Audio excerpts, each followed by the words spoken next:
नमस्कार दोस्तों। किसी को अपशब्द कहना, चुगली करना, दूसरों की बुराई करना या जलन और ईर्ष्या का भाव रखना, ये सब आदतें न केवल आपके विकास में बाधा डालती हैं, बल्कि आपके जीवन में खुशियों को भी रोक देती हैं।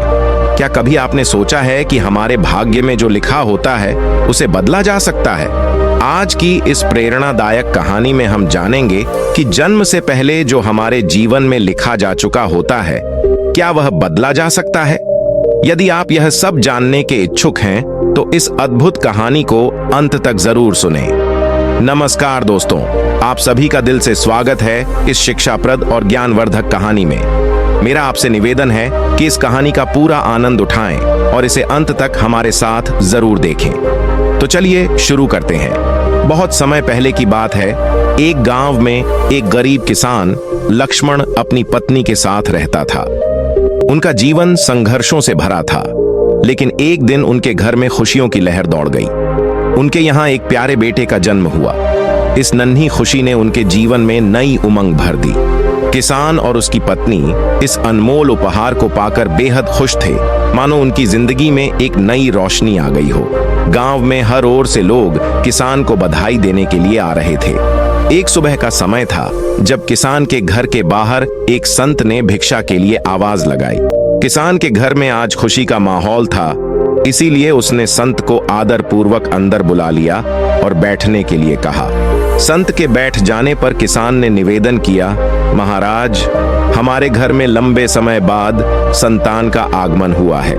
कृपया इस बच्चे का नामकरण करके हमें आशीर्वाद दें। संत ने बच्चे को अपनी गोद में उठाया और देखा कि उसकी बाजू पर एक विशेष चिन्ह उभरा हुआ है, जो राजयोग का प्रतीक था। संत उस चिन्ह को देखकर अचरज में पड़ गए। किसान ने संत के चेहरे पर हैरानी देखी तो पूछ बैठा, महाराज, आप इतने चिंतित क्यों दिख रहे हैं? संत ने मुस्कुराते हुए कहा, चिंतित नहीं, बल्कि मैं अत्यंत प्रसन्न हूं। यह बच्चा अत्यधिक भाग्यशाली है और इसके भविष्य में सफलता के योग है। संत ने कहा, तुम्हारे बेटे की किस्मत में राजयोग लिखा है। किसान ने चौंकते हुए पूछा, महाराज, मैं आपकी बात ठीक से समझ नहीं पा रहा। आप क्या कह रहे हैं? संत मुस्कुराए और बोले, तुम्हारा बेटा एक दिन राजा बनेगा। वह 18 साल की उम्र में इस राज्य की राजकुमारी से विवाह करेगा और फिर इस नगर का शासक बन जाएगा। संत की यह बात सुनकर किसान खुशी से झूम उठा। जब गांव वालों को यह खबर मिली कि रामू का बेटा एक दिन नगर का राजा बनेगा, तो सब लोग उसे देखने के लिए उमड़ पड़े। एक दिन की बात है, उस नगर का राजा शिकार के लिए जंगल में निकला था, लेकिन उसे हिरण नहीं मिल पाया। शिकार करते करते राजा काफी दूर जंगल में खो गया। अब उसकी प्यास बढ़ने लगी, लेकिन आसपास कोई नदी या तालाब नहीं था जहां वह पानी पी सके। राजा ने कई घंटे जंगल में भटकते हुए पानी की तलाश की और आखिरकार वह उसी गांव में पहुंच गया जहां लक्ष्मण नाम का किसान अपनी पत्नी और बच्चे के साथ रहता था। राजा की नजर एक साधु पर पड़ी, जो अपनी कुटिया के पास बैठा हुआ था। राजा ने प्यासे होकर साधु से पानी मांगा। साधु ने उसे रुकने के लिए कहा और फिर अपनी कुटिया से पानी लाकर राजा को दिया। राजा ने पानी पीने के बाद देखा कि बहुत सारे लोग बाहर इकट्ठे होकर जा रहे थे। राजा ने आश्चर्य से साधु से पूछा, यह लोग कहां जा रहे हैं? साधु ने मुस्कुराते हुए जवाब दिया, ये सभी लक्ष्मण के घर जा रहे हैं, क्योंकि वहां एक अत्यधिक भाग्यशाली बच्चे का जन्म हुआ है। साधु बाबा ने उस बच्चे के बारे में एक भविष्यवाणी की थी, जिसे सुनकर राजा का मन अशांत हो गया। राजा ने जिज्ञासा से साधु से पूछा, ऐसी कौन सी भविष्यवाणी है जिसके कारण सभी लोग लक्ष्मण के घर जा रहे हैं? साधु ने कहा, साधु बाबा ने भविष्यवाणी की है कि जब लक्ष्मण का बेटा 18 साल का होगा, तो वह इस राज्य के राजा की पुत्री से विवाह करेगा और बाद में वह इस राज्य का शासक बनेगा। राजा यह सुनकर चौंक गए और बहुत क्रोधित हुए। उनका मन यह सोचने लगा कि एक साधारण किसान का बेटा कैसे उनकी पुत्री से विवाह कर सकता है और राज्य का शासक बन सकता है। राजा राजेश ने संत से कहा, संत जी, मैं इस राज्य का राजा हूं। आप क्या सोचते हैं? मैं एक साधारण किसान के बेटे के साथ अपनी बेटी की शादी कर दूंगा। संत ने शांत स्वर में उत्तर दिया, राजेश, जो इस बच्चे के भाग्य में लिखा है उसे कोई नहीं बदल सकता। राजेश ने अपनी ताकत पर घमंड करते हुए कहा, संत जी, आप भगवान का लिखा हुआ मिटा कर दिखाइए, मैं वह कर दिखाऊंगा। संत मुस्कुराए और बोले, राजेश, मैं भी वही हूं और आप भी वही हैं, तो अब हम देखते हैं कि यह सब कैसे घटित होता है। राजा ने संत को प्रणाम किया और अपने महल लौट गया, लेकिन रात भर उसकी नींद उड़ी रही। उसका मन इसी विचार में उलझा था कि किसी भी कीमत पर संत की भविष्यवाणी को सच नहीं होने देगा। अगले दिन राजा ने अपना वेश बदल लिया और लक्ष्मण के गांव की ओर निकल पड़ा। गांव पहुंचकर वह लोगों से पूछताछ करते करते लक्ष्मण के घर तक जा पहुंचा। राजा ने घर के बाहर से आवाज लगाई और लक्ष्मण उसकी आवाज सुनकर बाहर आ गया। आप कौन हैं और यहाँ किस लिए आए हैं? व्यापारी ने कहा, मैं पास के गांव का एक धनी व्यापारी हूं और कपड़ों का व्यापार करता हूं। मैंने सुना है कि तुम्हारे घर में एक बहुत ही भाग्यशाली बच्चे का जन्म हुआ है और उसकी किस्मत में बड़े योग हैं। लक्ष्मण ने कहा, हाँ, आपने सही सुना है। व्यापारी ने मुस्कुराते हुए कहा, अगर आप बुरा ना माने तो एक बात कहूं? लक्ष्मण ने सहमति में सिर हिलाया। व्यापारी ने प्रस्ताव रखते हुए कहा, क्या तुम अपना बच्चा मुझे दे सकते हो? इसके बदले में मैं तुम्हें बहुत सारा धन दूंगा। धनी व्यापारी ने लक्ष्मण से कहा, मैं न केवल तुम्हारे बच्चे को धन दूंगा, बल्कि उसकी पूरी देखभाल भी करूंगा। लक्ष्मण की पत्नी ने तत्काल उत्तर दिया, नहीं व्यापारी जी, मैं अपना बच्चा आपको नहीं दे सकती। इस पर व्यापारी ने जवाब दिया, तुम्हारी स्थिति एक साधारण किसान की है। क्या तुम वाकई अपने बच्चे का भविष्य संवार सकते हो? लक्ष्मण ने गहरी सोच में पड़ते हुए कहा, शायद आप सही कह रहे हैं, हम इसके लिए सक्षम नहीं हैं। लक्ष्मण की बात सुनकर उसकी पत्नी ने भी सहमति जताते हुए कहा, ठीक है व्यापारी जी, हम आपके भरोसे अपना बच्चा सौंपने के लिए तैयार हैं। धनी व्यापारी ने लक्ष्मण से वादा करते हुए कहा, मैं इस बच्चे का पालन पोषण करूंगा, लेकिन जब यह 18 साल का हो जाएगा तब इसे तुम्हारे पास लौटा दूंगा। लक्ष्मण ने संतोष से सहमति में सिर हिलाया और व्यापारी ने बच्चे को अपने साथ ले लिया। व्यापारी बच्चे को लेकर एक गहरी नदी के किनारे पहुंचा। उसने सोचा कि वह इस बच्चे को नदी में छोड़ देगा ताकि उसकी कहानी वहीं समाप्त हो जाए, लेकिन जैसे ही उसने बच्चे का मासूम चेहरा देखा, उसका मन विचलित हो उठा और उसे बच्चे को छोड़ने का साहस नहीं हुआ। काफी सोच विचार के बाद व्यापारी ने एक मजबूत लकड़ी का बक्सा लिया और बच्चे को उसमें रखकर उसे नदी में बहा दिया। व्यापारी ने सोचा कि यह बक्सा नदी के गहरे पानी में जाकर डूब जाएगा और बच्चा वहीं खत्म हो जाएगा। यह सोचकर व्यापारी निश्चिंत होकर अपने घर लौट गया, यह मानते हुए कि अब इस बच्चे का कोई भविष्य नहीं है और उसकी बेटी के साथ इसका संबंध कभी नहीं बनेगा। उधर वह बक्सा नदी के बहाव में बहते बहते किनारे पर आ पहुंचा। नदी के किनारे पर एक संपन्न व्यापारी सूर्य को जल अर्पित कर रहा था। तभी उसकी नजर बहकर आए एक संदूक पर पड़ी। जिज्ञासा में आकर उसने संदूक खोला और उसमें एक मासूम बच्चे को देखकर आश्चर्यचकित रह गया। संयोगवश उस व्यापारी के खुद के कोई संतान नहीं थी। व्यापारी बच्चे को अपने घर ले गया, जहां उसकी पत्नी ने बच्चे को देखकर खुशी जताई। उसने अपने पति से पूछा कि यह बच्चा कहां से आया है। व्यापारी ने उसे बताया कि कैसे यह बच्चा नदी में बहता हुआ मिला। दोनों ने बच्चे को अपनी संतान मानकर स्वीकार कर लिया और भगवान को धन्यवाद दिया। अब वह बच्चा व्यापारी के घर में पलने लगा और व्यापारी ने उसका नाम विजय रखा। समय बीतता गया और धीरे धीरे 18 साल बीत गए। विजय एक अत्यंत समझदार और बुद्धिमान युवक बन चुका था।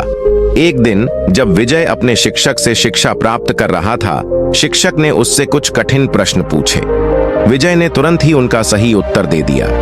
यह देख शिक्षक ने विजय की प्रशंसा करते हुए कहा, तुम अत्यंत होनहार हो विजय, तुम्हारे भीतर महान बनने की पूरी क्षमता है। विजय की बुद्धिमत्ता देखकर शिक्षक बहुत प्रसन्न हुआ।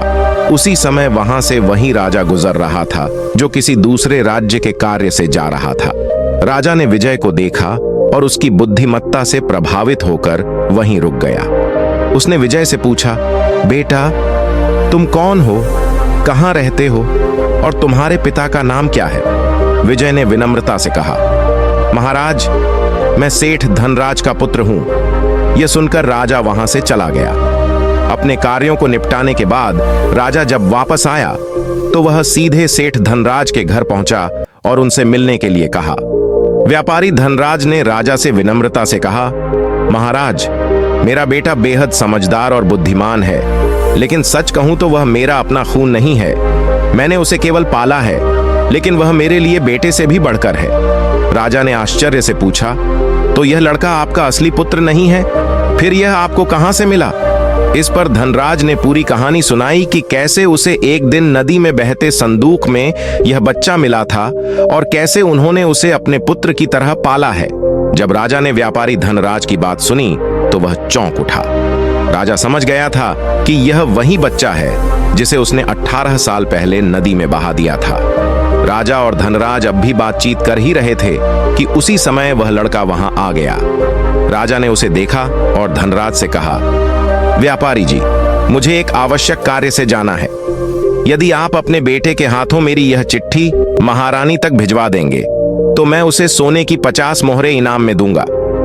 लड़के ने राजा की बात सुनकर कहा, जी महाराज, मैं आपकी चिट्ठी अवश्य ही रानी तक पहुंचा दूंगा। राजा ने चुपचाप चिट्ठी में एक गुप्त संदेश लिखा, उस पर अपनी मुहर लगाई और उसे लड़के को सौंपते हुए कहा, बेटा, यह चिट्ठी रानी तक सही सलामत पहुंचा देना। लड़के ने चिट्ठी ली और अपनी यात्रा पर निकल पड़ा। रास्ते में चलते चलते वह एक घने जंगल में पहुंच गया, जहां अंधेरा हो गया और वह दिशा भटक गया। रात होने पर उसने वहां रुकने और रात बिताने के लिए कोई सुरक्षित जगह तलाशने की कोशिश की। तभी उसकी नजर एक झोपड़ी पर पड़ी और उसने सोचा, यहीं रात गुजार लेता हूं। ये सोचकर वह धीरे से झोपड़ी के पास पहुंचा और अंदर चला गया। झोपड़ी के भीतर एक बूढ़ी औरत खाना बना रही थी। उसने जैसे ही लड़के को देखा पूछा, बेटा, तुम कौन हो और बिना पूछे अंदर क्यों आए हो? लड़के ने नम्रता से अपना परिचय दिया और कहा, मैं रास्ता भटक गया हूं और रात गुजारने के लिए यहां ठहरना चाहता हूं। लड़के की बात सुनकर बूढ़ी औरत का दिल पिघल गया, लेकिन उसने सावधानी से कहा, बेटा, यहां रुकना सुरक्षित नहीं है। यह जगह डाकुओं का अड्डा है और वे किसी भी समय लौट सकते हैं। अगर उन्होंने तुम्हें यहां देखा तो मुसीबत हो जाएगी। लड़के ने जवाब दिया, माँ जी, इतनी अंधेरी रात में मैं कहीं और जा भी नहीं सकता। अगर बाहर गया तो जंगली जानवर मुझे खा सकते हैं। इससे बेहतर है कि मैं यहाँ एक कोने में चुपचाप लेट जाता हूँ और किसी को परेशानी नहीं दूंगा। यह कहकर वह लड़का एक कोने में जाकर लेट गया। कुछ समय बाद डाकू वहां लौट आए। उन्होंने जब बाहर एक अनजान घोड़ा बंधा देखा तो बूढ़ी महिला से इसके बारे में पूछताछ की। बूढ़ी महिला ने उन्हें बताया, इसका नाम अर्जुन है और यह बहुत नेक बच्चा है। यह राजा का संदेश लेकर महल जा रहा है। डाकुओं को यह सुनकर कुछ शक हुआ, क्योंकि वे राजा के इरादों के बारे में अच्छी तरह से जानते थे। संदेह होने पर उन्होंने अर्जुन की जेब से चिट्ठी निकाली और उसे पढ़ना शुरू किया। जैसे ही डाकुओं ने चिट्ठी पढ़ी, उन्हें सारा मामला समझ में आ गया। बूढ़ी महिला ने उनसे पूछा, बेटा, इस चिट्ठी में क्या लिखा है? तब एक डाकू ने बताया, इसमें लिखा है कि जैसे ही यह युवक हमारे पास पहुंचे, उसे मारकर कहीं दूर दफना देना और यह काम राजा के पहुंचने से पहले ही हो जाना चाहिए।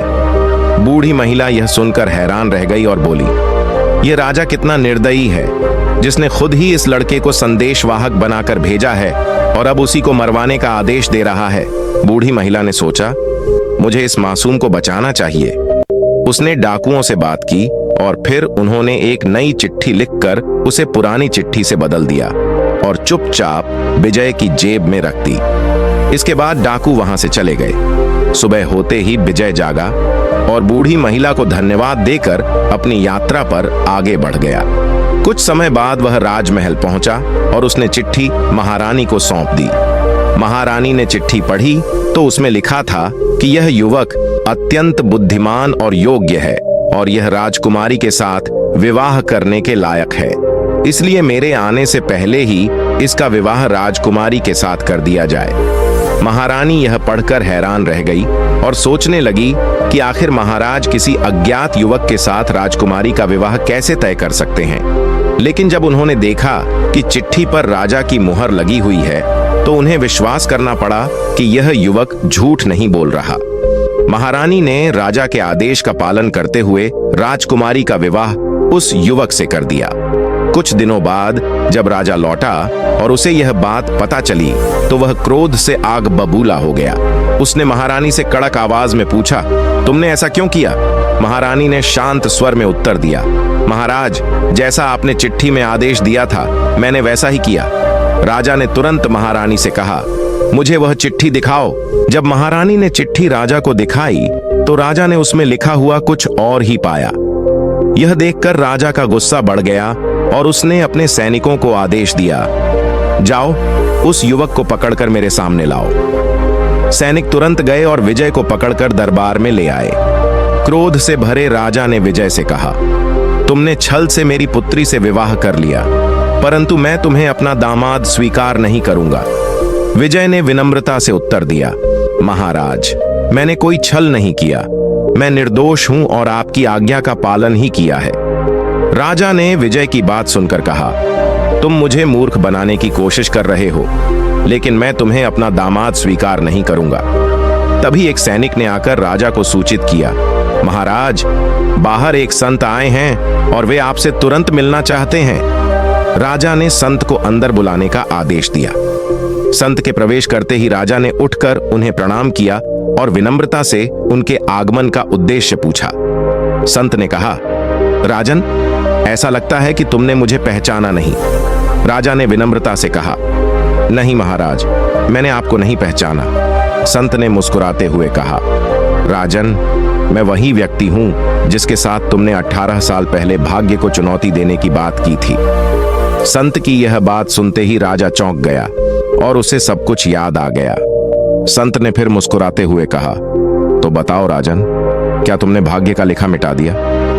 राजा ने अपनी दृष्टि नीची करते हुए कहा, नहीं संत जी, मैं भाग्य के सामने हार गया हूं। संत ने राजा से कहा, राजन, भाग्य को कोई पराजित नहीं कर सकता। अब विजय को अपना दामाद स्वीकार कर लो और अपना राजपाट उसे सौंप दो। राजा ने विनम्रता से कहा, जैसा आप कह रहे हैं संत जी, मैं वैसा ही करूंगा। संत राजा को समझाकर वहां से चले गए। राजा ने विजय से माफी मांगी और पूरा राजपाट उसे सौंप दिया। तो दोस्तों, आपको यह कहानी कैसी लगी हमें कमेंट सेक्शन में जरूर बताएं। अगर यह कहानी अच्छी लगी हो तो हमारे चैनल को सब्सक्राइब जरूर करें। फिर मिलते हैं एक नई कहानी के साथ। तब तक अपना ध्यान रखें। धन्यवाद और नमो बुद्धाय।